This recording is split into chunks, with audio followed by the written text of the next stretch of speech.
In this Dragon's Dogma 2 video, I'm going to be talking about the best augments for each vocation. People really liked my augments video for information, but they wanted recommendations on which to use for each vocation. So that's what I'm going to get into in this video. So first up, we have Metal. This increases your physical defense by a good amount. It's about 30%, if I'm not mistaken. This is a significant amount of physical protection. Fighters are typically in the thick of combat. You do make mistakes with blocking, so this is a good one to have on a fighter.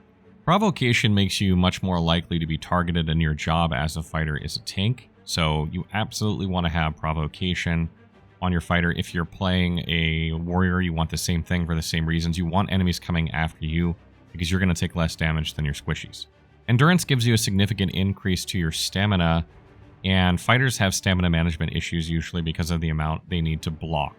Blocking consumes a lot of stamina, so increasing the amount of stamina they have can really help them with that. And on the other side of that is Exaltation. This increases your stamina recovery speed. This is important because you need to get your stamina back if you're constantly going through it while blocking and attacking.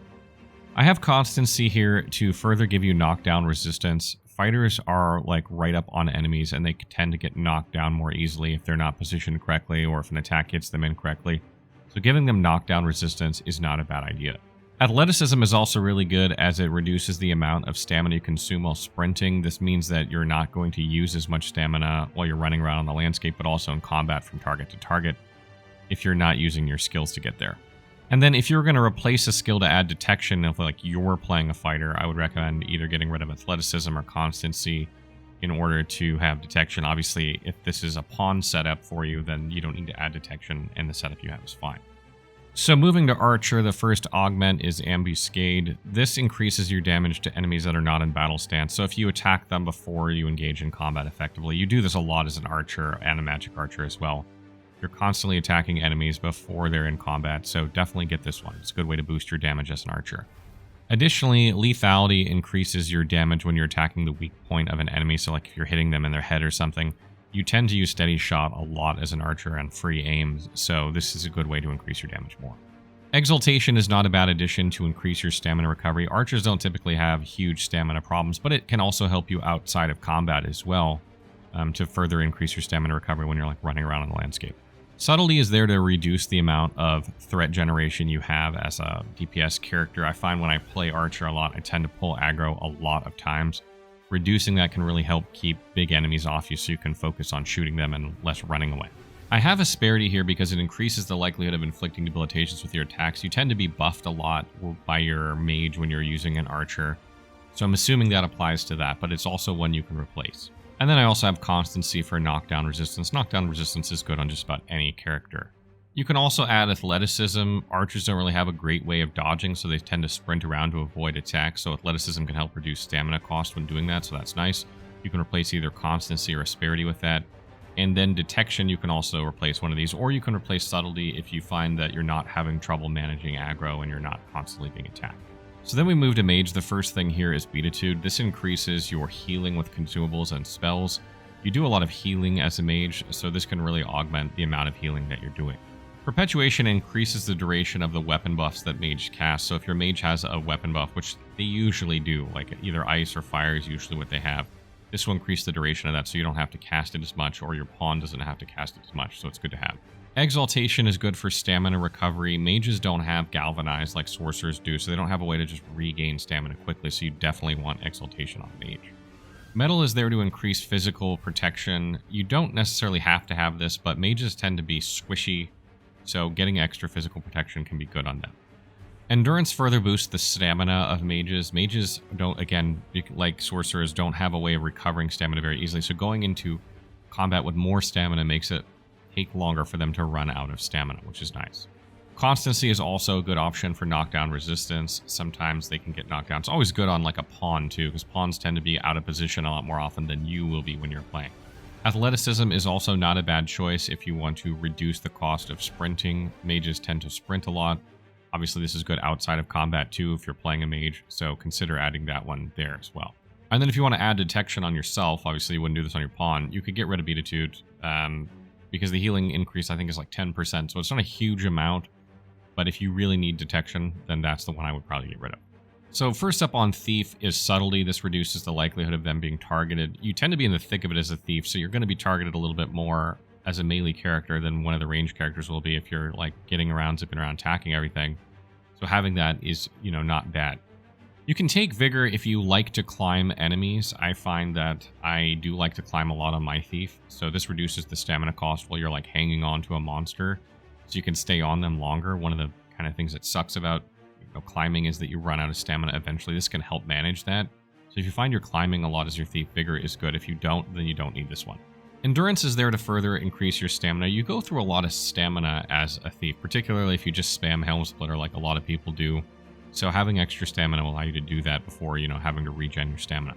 Lethality is there to increase your damage when you attack weak points. You tend to be able to aim for weak points pretty good with Helm Splitter, and obviously if an enemy is on the ground, you can attack them.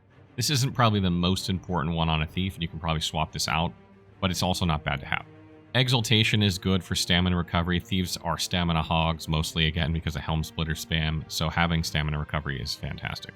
Athleticism is good for reducing the stamina cost of sprinting. It's just a way to further have better stamina management on your Thief. I also like Veracity on a Thief. You tend to kill a lot of small targets quickly on Thief, and this can give you stamina back when you kill an enemy, which allows you to keep going as it gives you 10% of your max stamina when you kill an enemy. That's really, really good in my opinion. Definitely worth considering putting on your Thief. And then if you want detection on your Thief, you could probably replace something like Athleticism in order to have that. Okay, next we come to Warrior. The first one on Warrior you'll want is Dominance. This increases your knockdown power. Warriors have a huge focus on knocking down enemies, so increasing their knockdown power is going to make that more likely to happen, which is just good for your party in general. Metal is there for more physical protection. You tend to get more chip damage as a warrior than you do as a fighter because you're not blocking as much. And Provocation is there in order to attract enemies to you. You tend to do a lot of charged attacks when you're playing a warrior, and sometimes you're just standing there in a stance waiting for enemies to get near you, so Provocation can help make that happen more frequently so that, you don't just stand there and hold your weapon and nothing happens. Endurance is good for increased stamina. Warriors tend to sprint around in combat a lot in order to get in position. They have long windups, which means they need to be correctly positioned, which means they need to spend their stamina to get in that position by sprinting. So having more stamina allows them to, do a bit more of that before running out. And in that same vein, Exaltation is really good for giving them stamina recovery so they can, continue to expend their stamina and not have to worry about running out. Constancy is also another really good option on a warrior because of knockdowns can be a problem for them. Unless they have a specific skill slotted, they won't be able to block attacks. And this allows them to kind of absorb those attacks without getting knocked down a lot more easily. So moving on to Sorcerer, first one I have here is Asperity. This increases the likelihood of inflicting debilitations with your attacks. This isn't such a huge thing on Sorcerer in my opinion. You're typically just going for outright damage instead of status effects, but it's not a bad one to have early. Constancy is good for knockdown resistance, again, especially on pawns who tend to be out of position more than you, but anytime you can get knockdown resistance, it's worth having. Catalysis increases your damage when exploiting a hostile target's elemental weakness. So if you do like fire damage to an enemy that's weak to fire, you're going to do more damage. This is one of the few ways sorcerers have of increasing their damage, and so I recommend doing it. And you're always trying to target the elemental weakness of an enemy anyway. Endurance is there for increased stamina. A lot of sorcerer spells consume a lot of stamina, so it's nice to have a huge pool of it because you can use Galvanize to top yourself off before casting spells. That way you don't accidentally wind yourself and you're just standing there vulnerable. And Athleticism is good for reducing stamina cost when sprinting. Just like other classes that need to avoid damage without using some ability, you're going to sprint to get out of the way, so that can save you a lot of stamina. And Veracity is good for recovering stamina when you kill a target, and since you have a lot of AoEs as a sorcerer, you tend to kill like groups of enemies. This can get you a lot of stamina back, so you don't have to worry about using Galvanize as much and you can keep casting. Moving on to Mystic Spearhand. First one is Athleticism. Again, this reduces your sprint cost. This is really good for outside of combat, in combat. Highly recommend it on your Mystic Spearhand. Metal is there to give you more physical protection. You do tend to get hit sometimes when you're playing. You can bubble yourself constantly, but unless you are literally bubbling yourself like every 5 seconds, you will probably get hit sometimes, and it's just good to have extra physical protection when that happens. Endurance is good for extra stamina. Mystic Spearhands can be stamina hogs because they just can fly around and do stuff so fast that having extra stamina kind of prevents them from running out as quickly. Exaltation is good for stamina recovery for this very same reason. It gives you stamina back so you can keep doing the things that you're doing. Asperity is not bad if you have a weapon type that has like a damage, effect buff, or if you're being buffed by you know, your Mage, which is typically what's going to be happening if you're playing your Magick Spearhand. So Spearhand can be good on Mystic Spearhand as well. And then I find Veracity is also nice. I tend to kill enemies pretty quickly on my Mystic Spearhand. This can give me stamina back so I can keep going. For Magic Archer, I like Veracity to get stamina back when you kill enemies. You don't typically have stamina problems on Magic Archer, but if you spam some of the skills, which you do sometimes, it can be good to just get stamina back. Ambuscade is good for increasing your damage when you attack enemies outside of combat. You do this a lot as an archer. You're typically leading off combat, so it's a good way to boost your damage. Endurance is good for extra stamina both inside and outside of combat. It's just a good all-around one to have. Lethality is good for hitting the weak points of enemies. Archers and Magic Archers have the easiest time doing this in my opinion, and it's a good way to boost your damage when doing that. Exaltation is good for stamina recovery. This is good both inside and outside of combat, so definitely worth having. And also Subtlety I like. You tend to pull aggro a lot when you're playing a Magic Archer, so reducing the amount of threat you generate can be good. Asperity is also another good option if you're trying to inflict a status with your Magic Archer. This can happen a lot. Like you can, use arrows that inflict fire or whatever in order to try and set burning on particular enemies. So this can be a good way to speed that up. And Catalysis is another good one as well. This increases the damage dealt when exploiting a hostile target's elemental weakness. So for instance, if they're weak to fire and you're using like a fire arrow or something like that, you're going to get more damage. And you can kind of change your damage with your skills. So this works really well on Magic Archer as well. So next we come to Trickster, and Trickster is a bit of a funny one because they don't actually deal any damage, really. So first we have is Detection, since I figure if you're playing a Trickster, you're definitely going to want to use that. Then we have Provocation to further increase your threat generation. You are the tank if you're playing Trickster, and that threat generation is then transferred onto your Simulacrum. So that's just good to have. Endurance is not bad for extra stamina. You can tend to run out of stamina very easily from spamming skills on the Trickster. So, and just running around in general by sprinting, so I find having extra stamina is good. And Exaltation is good for the same reason. It gives you stamina recovery to help get your stamina back. Sustainment increases the physical and magical defense of your pawns by 30 each. That's like 60 total defense between each pawn. That's 180. That's really good for one augment slot, I feel like. And since you're not really, have a way of doing damage, boosting their defenses is nice. And Ascendancy boosts their strength and magic, so you're going to make them stronger and harder to kill, and besides tanking, you usually buff their damage, so you need your pawns to kill everything quickly for you, and this is a way of doing that while also keeping them alive.